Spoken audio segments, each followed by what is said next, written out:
And God our Father and our Lord and Savior Jesus Christ give us his grace and his peace. Do you always know the right thing to do in life? That's a pretty good question, because every day we're all faced with making decisions. Some of them are small, like what am I going to have for breakfast or, whatever. Some of them are much bigger. How am I going to act with family or friends? Some of them are even bigger than that. Sometimes we have to make big decisions in life. But behind all of them is the question, what's the right thing to do?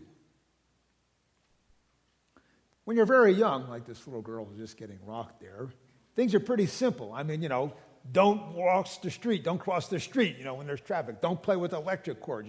Things that you tell little kids. Do what your mother or father say. So it's kind of black and white when you're young. I mean, mom and dad said it's wrong, therefore it's wrong, which doesn't last too long. But then as you get older, the reality of life presses in, and you realize that everything is not black and white, that everything doesn't have a simple answer, that the question of what's the right thing to do is not as simple as maybe it seemed when you're younger. I remember growing up, we used to play baseball in one of our friends' backyard. And I don't know if you played pickup games or whatever, baseball, football, whatever, soccer, anything like that. And it's unlike, so nowadays, kids so often are in organized leagues and they have referees and all that stuff. I mean, we didn't have that luxury when we were growing up. I mean, you just made up your own rules. And I remember when we played backyard baseball, I mean, you had all your special rules. Like if you hit it to what would be called right field, that was an out because that was the neighbor's yard, and you weren't allowed to hit it there. And, who was out, who was safe, all those things. So what seemed to be such a simple thing, the rules of baseball, when we actually lived it out, my buddies and I, living it out, we would get into terrible arguments about something as simple as what's right in baseball. And then you get even older, and questions are even more complex. And everybody in this room has faced issues like that. What's appropriate to do on the job or not? Who do I choose to be married to? That's a big decision if you're getting married. Parenting. My wife and I, we have 3 kids. They're all up and out now. But I mean, you read a couple books before the babies are born, and you think, we know pretty much what we're going to do. Guess again. There's no right thing to do for parenting. Even more complex issues. Marriage and divorce. End-of-life issues. My wife's father died 5 years ago of dementia, and all that was involved in all the decisions we had to make along the way. What's the right thing to do? It's very complicated. And I think part of us as adults, as we get older, we understand it's not that simple, even for we who are Christians, to know what's the right thing to do. Which is why I take great comfort from that reading, our second reading today, from Paul's letter to the people in the town of Corinth. It's a reading, if you've been to a wedding, you've probably heard it before. Right? But I love what he says towards the end of this. For now we see in a mirror dimly. Boy, if that doesn't sum up part of life, I don't know what does. For now we see in a mirror dimly. We just don't see it all. We don't know the whole truth, whatever the truth is, or even if there is a truth. And as much as we like to look in a mirror, it's like, I get out of the shower and it's all foggy, with the steam and all. You really can't see yourself. It's kind of like life, isn't that? You go through life and you would think it'd be easy. Well, here's what I should do or should not do. And yet it's just not that simple. We do see in a mirror dimly. And the truth sometimes seems to be so elusive.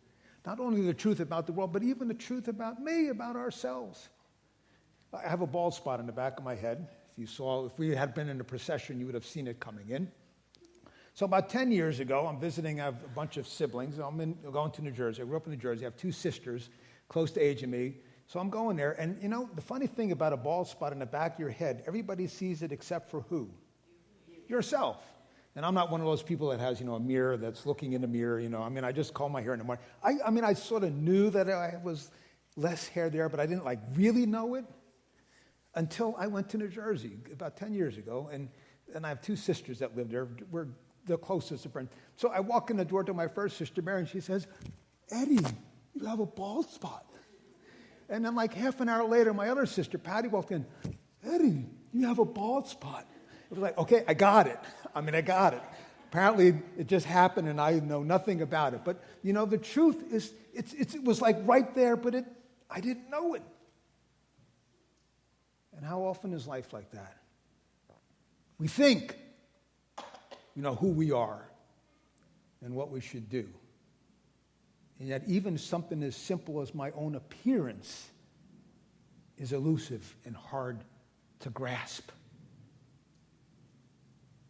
What's the right thing to do? Which is why I like reading this passage. It's about a wedding and all that, and that's appropriate, about married love, and you can be interpreted that way, but I think it says so much more. Paul talks about three things: faith, hope, and love. Right?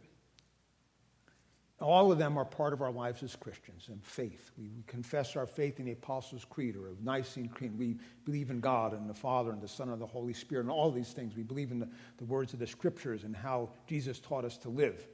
And hope. Hope is what keeps us going, even in difficult days. It's hope for what may be lying ahead. It's the hope that God's behind everything, even if we don't see it. It's this hope for the future. When we see little children, it's hopeful because we think of life and all the possibilities they have. So faith and hope are part of who we are as Christians and how we go about life and how we decide what's the right thing to do. But the greatest of these, says Paul,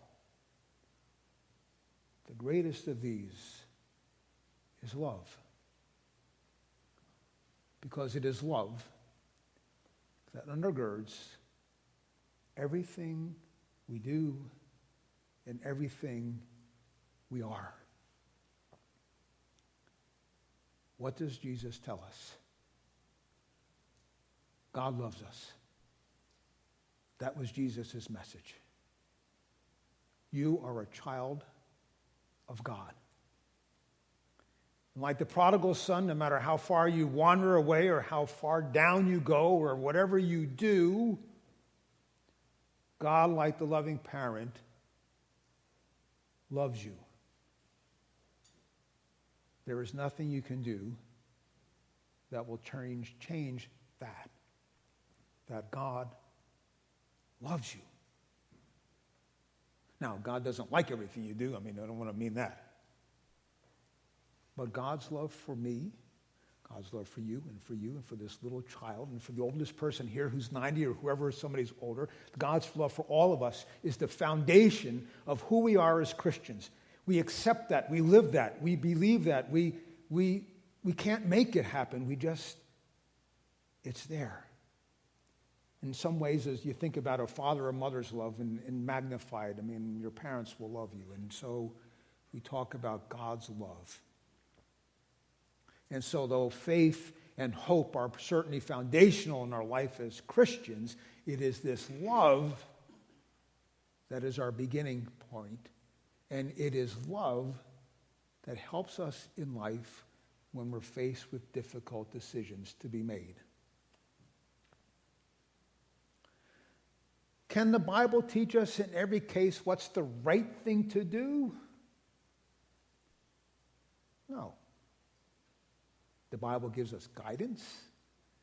The Bible gives us teaching. The words of Jesus give us direction. But each of us in our own way, in every particular circumstance, we have to pray, what does God want me to do now, here, in this place?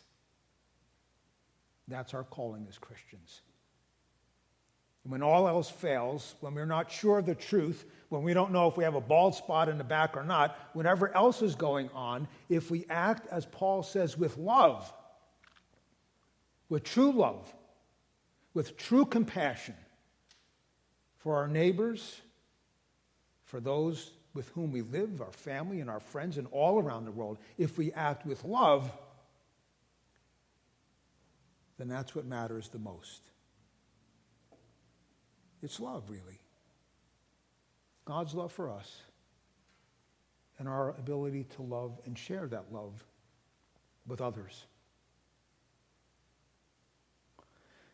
You know, as a pastor, one of the things you do, of course, is you preside at funerals. And as Pastor Mike would tell you, there's all kinds of variations on kind of funerals. Sometimes you're asked as a minister to do a funeral for someone you don't know. Typically, you'll get a call from a funeral home, and they'll say so-and-so passed away. You have no idea who it is. The family would like to have their modern member of a church, but their family wanted a minister to say something. Would you be willing to lead the funeral service? And most of the time, I would say yes, and most pastors do. It's an opportunity to share the gospel. So I would always go to the night before the viewing to talk to the family and get to know them and find out a little bit about the person who deceased. So I'm going to call the man in this story Dan, not a real name. So Dan had died, and he's married, had kids, so I'm circulating around at the funeral home and making conversation. Can you tell me a little bit about your husband, for instance, to his wife?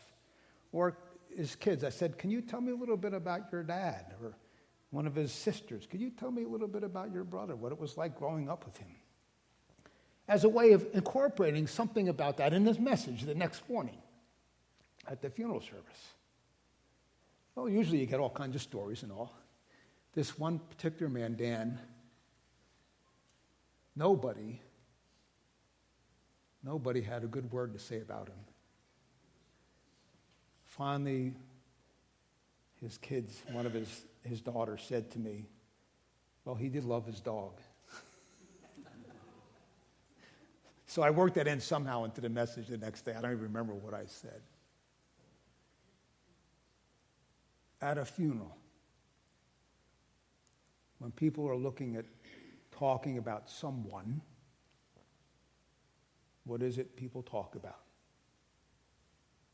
Not so much the money they had, not so much the house they had or their career, although certainly that's a part of who they are. Not so much their accomplishments in life, where they've been or what they did. Mostly, it's about relationships. He was a good father. He was a good neighbor. You know, he would shovel our snow. That's what people talk about in the end. It's love. It's reaching out beyond me to someone else. Because I know I'm loved. And God has taken me in my own sinful self and loved me and cares for me and gives me life and gives me a warm day in the middle of January. And God surrounds me with family and friends to hold me up when I'm down. That's love. And because I believe and I know that God loves me, then I in turn can have the grace to love others. And that's at its heart what we're about. Can we accept God's love? And can we love others? So don't be known as a person who loved their dog or cat, which is a good thing. Let your life be one of faith and hope and love. And remember, as Paul said, in the greatest of these, the greatest is love. Amen.